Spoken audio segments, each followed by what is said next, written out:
study released this week by the UCLA Center for Health Policy Research reports that more than 1.4 million Californians are in debt because of medical bills they incurred while insured.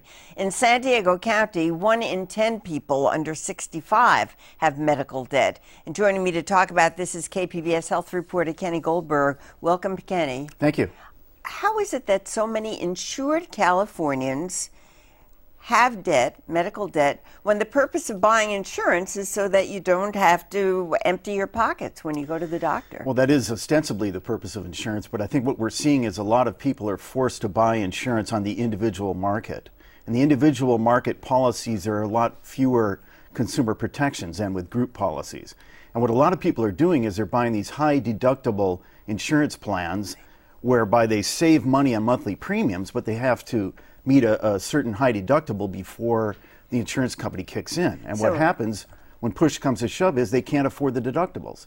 So then they're going into medical debt. So what range of debt are we talking about? Well, about a third of the people that have medical debt more than $2,000.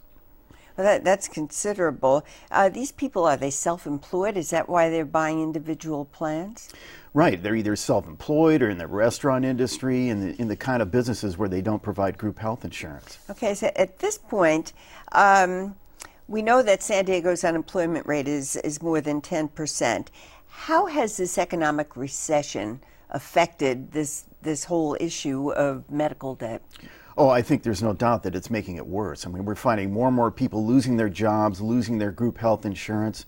So either they're uninsured totally, or they're having to buy policies again on this individual market, which is very lucrative for insurance companies, but it's not so great for consumers. Well, I'm just wondering, as you watch your debt increasing, and you think, oh my, I have to go to the doctor and I have to do a copay, and I've already acquired this debt. Are they skipping doctor's visits? They are. That's very interesting you asked that, because researchers found that about a third of people with medical debt say they've delayed needed care.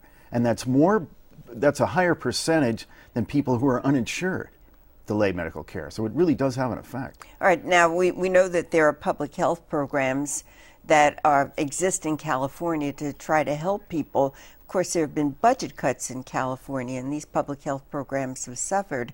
Will that increase the number of people going into medical debt? I think that remains to be seen. I mean, we have a very high uninsured rate in California. We have a high uninsured rate in San Diego. And yes, we might see more people try to get on Medi-Cal, but they're also tightening eligibility requirements to get on these public programs. So I'd have to say, yeah, it probably will up the medical debt. Well, that's a very sad story, but I thank you very much, Kenny Goldberg. Thank you.